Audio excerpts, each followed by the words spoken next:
So, what have we learned about the English language? We have learned that it is a passport to success and upward social mobility.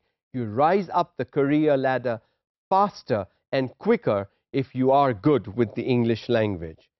And English is the key to national progress. Unfortunately, since we have not worked with our own language, we are dependent on English even for national progress. If we are to make a name of ourselves as a Pakistani nation, we are dependent on using English as the language to claim that position. Educational context in Pakistan school level. Not a happy scene. We have three parallel systems of education. There is the Urdu medium school, which is mainly state operated, which is government. Our government schools are still heavily Urdu medium, even though many claim to be English medium. You get inside the gate and you don't know where the English medium is. English medium schools, which are mainly private, and the English medium schools are also of two types. There are the elitist and the non-elitist.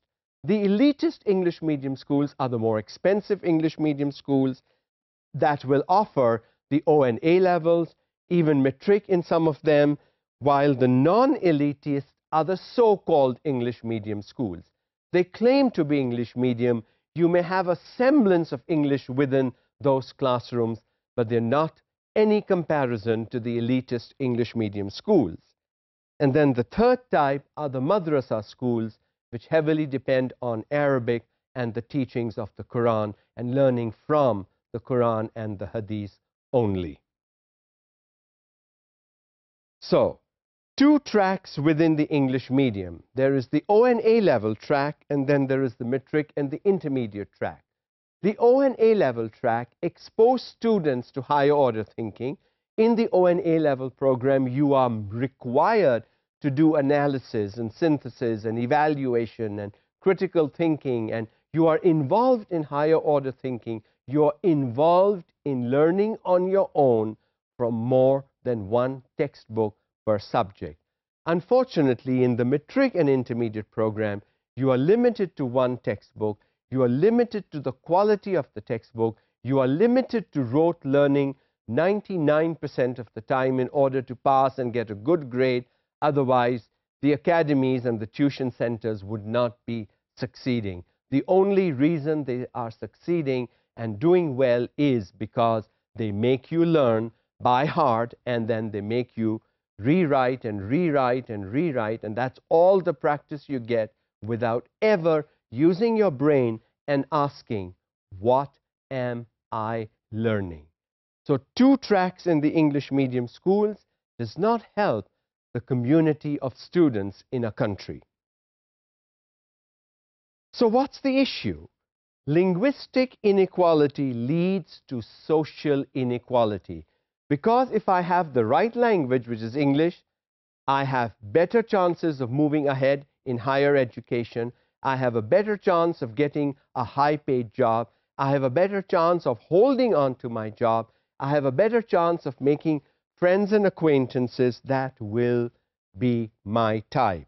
So, this linguistic and social inequality will be perpetuated unless we make an effort to change the medium of instruction.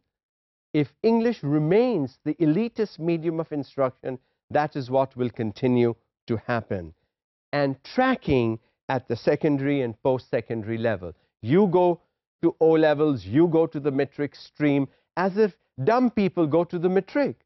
That's not true. The matric stream is as good. We have to stop tracking children into O levels and matric, because that is not helping them. The ones that go to O levels think they are smart and they are really good. The ones that go to matric think they are not smart and they will have to work harder, which is not fair to our students. Therefore, there is a need for systematic situation analysis.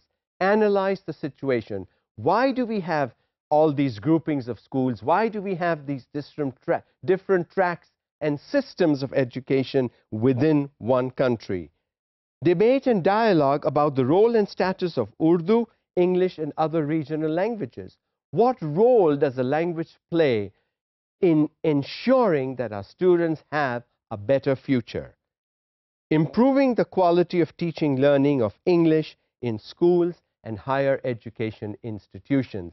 Because we are so focused on English, we have been so focused on English, we will need to continue to be unless we can really make a drastic 180-degree turn to help our students not suffer from linguistic inequalities that we've put them through.